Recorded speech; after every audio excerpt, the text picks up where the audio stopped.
नमस्कार. शशीज किचनमध्ये आपलं स्वागत आहे. आज मी जवळजवळ 1 वर्ष नंतर रेसिपी घालते आहे. मध्यंतरी काही काळामध्ये मी रेसिपी घातली नव्हती. ती आजपासून परत सुरुवात करते. तर आज आपण गव्हाच्या पिठाचे बिस्किट करूया. हे 2 कप ना मी आता पीठ घेणार आहे. 1 कप.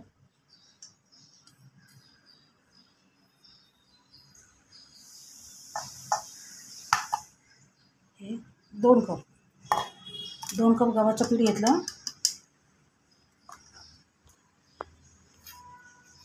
त्यात हा मोठा चमचा आहे. मोठ्या चमच्याने 2 चमचे बारीक रवा घेते. कारण बारीक रवा घातला ना की त्याला खुसखुशीतपणा येतो जरा. आणि ही पिठी साखर आहे. पिठी साखर आपण 2 कप पीठ घेतलं ना तर 1 कप पिठी साखर घेऊया.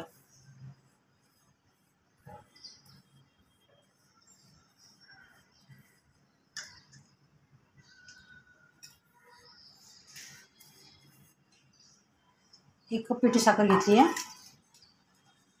आणि हे डेसिकेटेड कोकोनट आहे. बारीक खोबऱ्याचा बारीक चुरा आहे हा. किसा अर्धा कप घेते. आणि आता त्यात आपल्याला ना पाव कप हे घालावं लागेल, तूप घालावं लागेल. तुपाच्या ऐवजी तुम्ही तेलसुद्धा घालू शकता, पण तेलाचा वास येतो ना जरा, म्हणून मग तूप घालावं लागेल. हे पहा, आता हा पाव कप मी सगळं एकाच वेळेला नाही घालणार, थोडं थोडं करून घालणार. ह्याच्यात आपल्याला आता वेलची पावडर घालायची आहे. थोडीशी वेलची पावडर घालूया.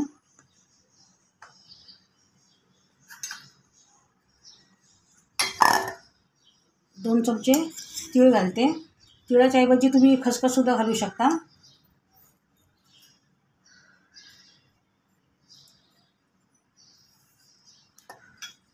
आता सर्व आपल्याला एकत्र मिक्स करायचं आहे.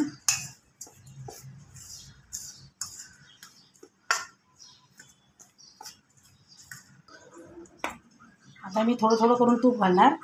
आपल्याला पिठाचा ना असं लाडवासारखा गोळा होईल इथपर्यंतच आपल्याला तूप घालायचं आहे. जास्त तूप काही घालायचं नाही आहे. हाताने मळून घेते.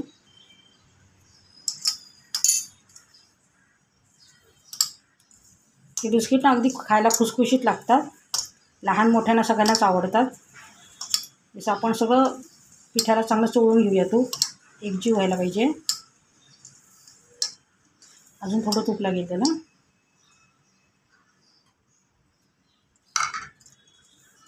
अगदी खूप जास्त पण तूप घातलं ना का तळताना ते तुपामध्ये, तेलामध्ये म्हणा, तुपामध्ये म्हणा, तळू ना त्याच्यात ते विरघळून जाणार. म्हणून अगदी जास्त पण तूप घालायचं नाही त्याला, प्रमाणातच घातलं गेलं पाहिजे.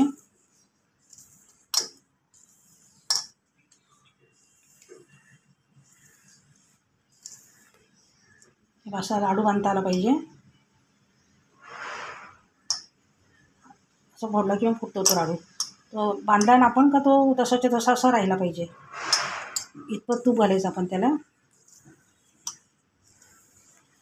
आता थोडं थोडं करून आपण पाणी घालूया. आणि पीठ आहे ना अगदी हलक्या हाताने मळायचं. असं दाबून चोळून वगैरे असं मळायचं नाही पाण्यामध्ये. अगदी थोडं थोडं पाणी घालून मळूया. आणि हे असं हलक्या हाताने मळायचं. अगदी चोळून दाबून मळायचं नाही. आणि साधारण घट्टसरच पीठ पाहिजे. पीठ सैल नको व्हायला. एवढं पाणी मला वाटतं पुरे झालं. लागलं तर अगदी 1-2 चमचे पाणी घालत राहायचं, अगदी लागलंच तर. थोडंसं लागेल त्याला.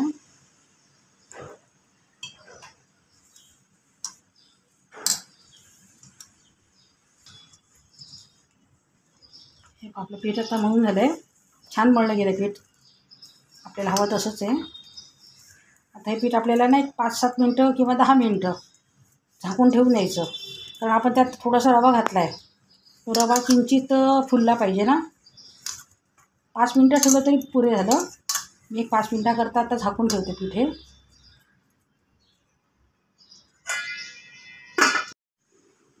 हे आपल्याला आता पीठ मळून 7-8 मिनटं झाली आहेत. पीठ चांगलं मळलं गेलं आहे. आपण आता याचे बिस्किट करूया.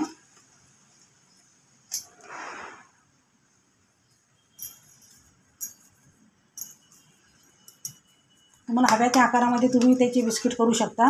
म्हणजे गोल, चौकोन, लांबट कुठच्याही आकारामध्ये करू शकता. किंवा तुमच्याकडे छापे असतील बसले ते छाप्याने सुद्धा लाटून हे थोडंसं छापे पाडू शकता.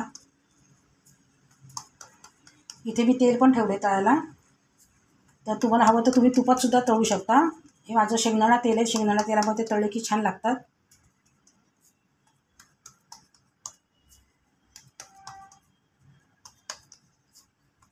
आता मी हे चौकोन करते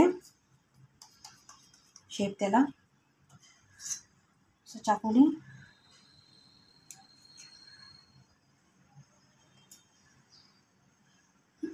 कमी जास्त जाडीचे सुद्धा तुम्ही करू शकता. फक्त ते व्यवस्थित तळले गेले पाहिजे.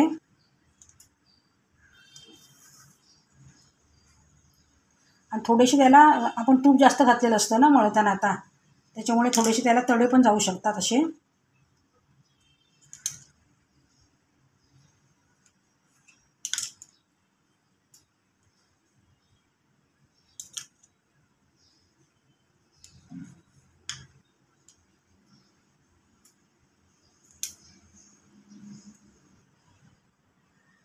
हे पण मी सगळे हे बिस्किट असे करून तयार करून घेतलेत. आता इथे गॅसवर मी कढईत तेल घातलं आहे. आता आपण एक एक त्यात बसतील तेवढे आपण 4-5 असं घालूया. अगदी जास्त चिटकून नको घालायला आणि तेल पण अगदी खूप कडकडीत नको व्हायला. गॅस मोठा ठेवू नका, लिमिटमध्येच गॅस ठेवायचा, मीडियम गॅसवर. नाहीतर वरून ना लाल जास्त होतील, आतमध्ये कच्चे राहतील. तसं नको व्हायला. 4-5 घालते, एवढे बस झाले. जास्त गर्दी झाली का मग ते फुटायची शक्यता असते, कारण आपण त्यात तूप जास्त घातले असतं ना पीठ मळताना. अगदी हळूवारपणे तळले गेले पाहिजे ते. गॅस अगदी बारीक आहे बघा, पूर्ण गॅस बारीक आहे.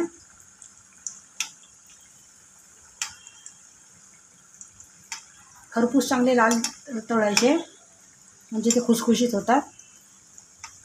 नाहीतर आतून कच्चे राहिले ना की नरम होणार. एक तर आता पावसाचे दिवस पण आहेत, पदार्थ नरम होऊ शकतात. म्हणून अगदी मंद गॅसवर तळायचे. आणि तयार झाल्यानंतर ना एअरटाईट डब्यामध्ये असं भरून ठेवायचे, म्हणजे नरम पडत नाही ते. हे काय मुलं लगेच खाऊन संपवतात.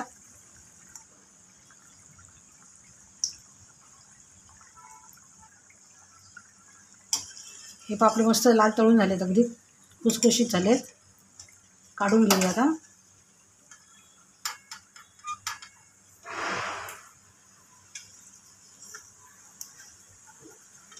थंड झाल्यानंतर हे अगदी कुरकुरीत होतात.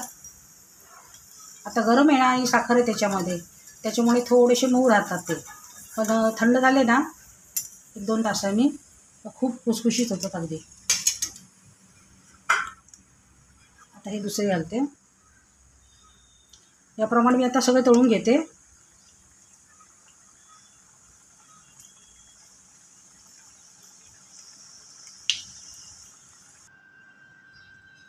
हे आपले गव्हाच्या पिठाचे बिस्किट तयार झाले आणि खायला अगदी खुसखुशीत आणि कडक पण मस्त लागतात अगदी.